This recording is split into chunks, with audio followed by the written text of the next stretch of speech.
Hello folks, picked up me another bike. I got me a, let me see if I can, oh that's too close. Yeah, that's as far as I can zoom out. Anyways, this is a 2013 Ninja 300. It's a US model, so it doesn't have the charcoal canister and it doesn't have the oxygen sensor, but I think that changed in 2015. I think from then on they all have oxygen sensors and most likely a charcoal canister. Mine is an early model. I think it's the first, 2013 I believe is the first year for the 300. So all it has is on the tank you have two nipples coming out. This just goes up to one and this goes up to one, and then it's just a breather tube. Another thing different is these two nipples on your throttle body. On my model, obviously they're capped. On the Cali model, they would have a tube and then a Y, which then would go to the charcoal canister. I believe the charcoal canister.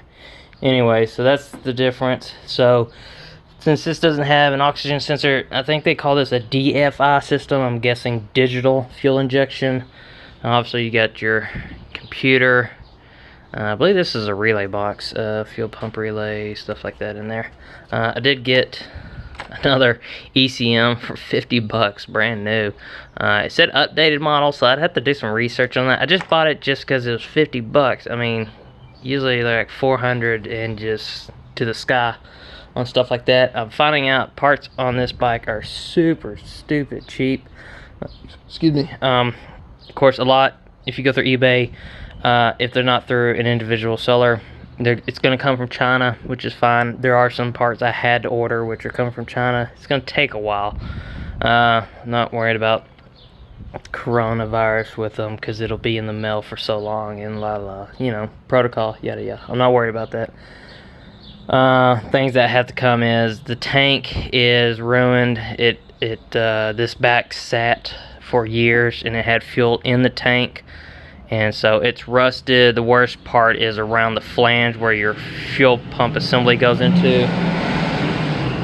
The pipe goes upward and fuel just sits around there, so I'm hoping I can get this thing cleaned out as best as I can, and I'm gonna go ahead and do a liner in it, just because the problem is the tank's still painted. It's in great condition other than some light, you'll see some on the white paint, this rust stuff, but that'll come right off. The inside is the problem, and then the two vent tubes that come out, one is for your overflow if you fill up too much or gas comes out where the cap closes. There's a little hole there and it drains in there and it goes down the drain tube here. Another one is just the actual venting of the tank. You have to vent a tank, you can't fully close it off or it'll, and so one of the tubes is pretty rusted. I'm hoping I'm gonna get my compressor on it. Hopefully it's, I mean, I'm not gonna be able to fully clean that thing out because they're real small tubes that go in the tank. You don't see them. You can look all you want, you may be able to kind of see it, but they're little tubes that go in there. So already changed the grommets on the valve cover. These were just smashed. I was thinking these are specially screws and they have a shaft and then the threading starts. Usually they'll have it measured where it stops, and that's pretty much squishes your gasket or grommet where it needs to be. This one's keep going. They only need 87 inch-pounds, which is very little. So I have a small torque wrench. I'll double check it, but I got them kind of squished just a little bit. The other ones were just completely, they just went all the way down and squished the hell out of them, and which then cracked them and dry rotted them. Obviously you have the rubber part which goes onto the valve cover, the metal, get a little metal O-ring in there, the bolt goes there, and these take very little torquing. So you don't want them mashed like that. You want just a little bubbled out. But like I said, I'll double check that. Since the tank had fuel set in the fuel pump, I found one on eBay for like 40 bucks, 45 bucks off of same mileage. This thing has under 4,500 miles on it. The pump, supposedly they had it marked under 45 too, so that's cool. Looks awesome condition. The one I pulled out was just covered in rust mud. It's just red rust mud, and that's why you couldn't hear it prime or anything. So that pump is destroyed. I'll keep it just to take apart and see what it looks like for shits and giggles.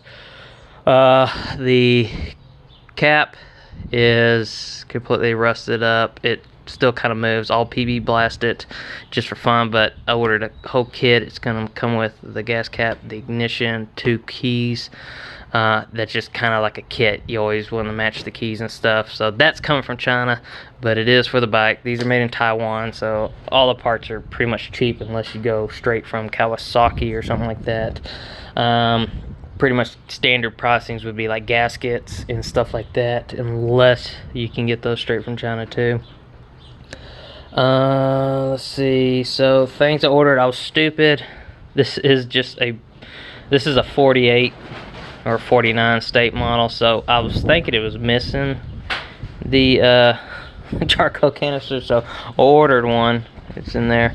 It got stupid cheap, so this actually doesn't need it, but I may just run it just so I don't have those fumes just to smell it. I don't mind gas smells, but I don't want to be smelling it all the time. I left it on my 01 Honda VFR, even though I did do a EGR delete and reed delete. I will do that on this. Pop this off, you got the reed in there, or 2 reeds in there, and that'll come out. Put a plate, the gasket, bolt it down, you're good to go, which will do that. This will come out, you just plug that, or just get a hot glue gun and fill the nipple up. Since this doesn't have an oxygen sensor, it'll just be rudimentary, just basic DFI, EFI, what do you want to call it. Use a map sensor, intake, temperature sensor, just very basic fuel injection system. Honestly, I know a lot of people don't like oxygen sensors and its emissions and shit, but an oxygen sensor will get it even more precise on the fuel injection. So this is like a rudimentary,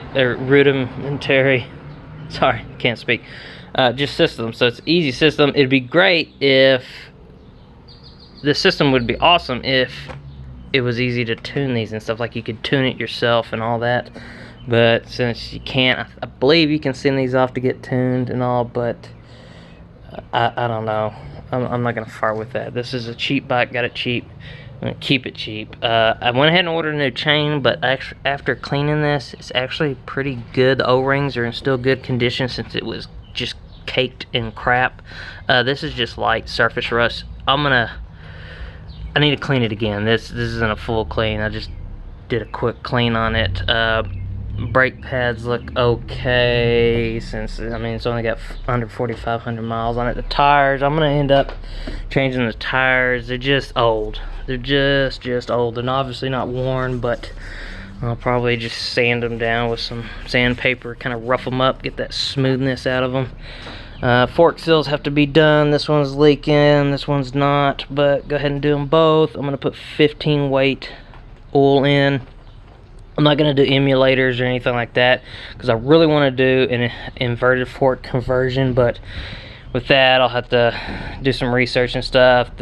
Surprisingly, there's not a whole lot of stuff done on inverted forks on these bikes, so I'll probably have to end up being a guinea pig on that because I'd like to reuse the stock wheel. Probably still, just go with 1 caliper.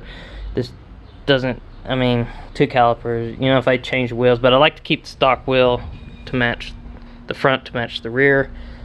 So I'm fine with, 1 cal. This is a light bike. It is a steel frame, but it is what it is. Cool thing about a steel is if you drop the bike or whatever, you're not gonna damage the frame. You bust the plastics up. But other than that, like I said, I have everything. All the plastics are in good condition. I took them off. There's some nicks and stuff in the paint here and there. It has been messed with. I got it from the original owner, but like the rear blinkers were mismatched, so the left was on the right and right on the left, so they're flipped upside down and stuff. So I don't know what was going on there. Like I said, it turns on, it cranks over, but since it sat, I think he said it sat for like 3 years, so I'm hoping the rings are probably going to have to reset. I'm hoping it doesn't turn into an oil burner. If it does, then I'll just wait for that day and pop the cylinders out, hone them, and go ahead and just put new rings on them and do that. I don't have a external fuel pump to clean the fuel injectors. I have them out. They did have a little bit of gunk, but it flaked right off on the I think it's a 6 pinhole injector, and they're real tiny. They're super tiny injectors. They are cheap. They're like 20 bucks a piece, but I'm not quite sure if the ones I saw were actual. I'm not gonna say Kawasaki, because Kawasaki doesn't make the injector, but they are from China, which I can guarantee these are from China. This whole bike's from China or Taiwan, whatever you want to say. But I'll just hook it up. If it cranks over and fires up, then I'll just run fuel injector. And what I was gonna do is get a set bench up, hook up a EFI pump that'll do like 40 to 60 psi, and you just add a 12 volt. I have these connectors by themselves, and then you just add 12 volts. You can either leave it leave it on so the fuel injector activates and allows fuel to go through, or you can cycle it, stuff like that.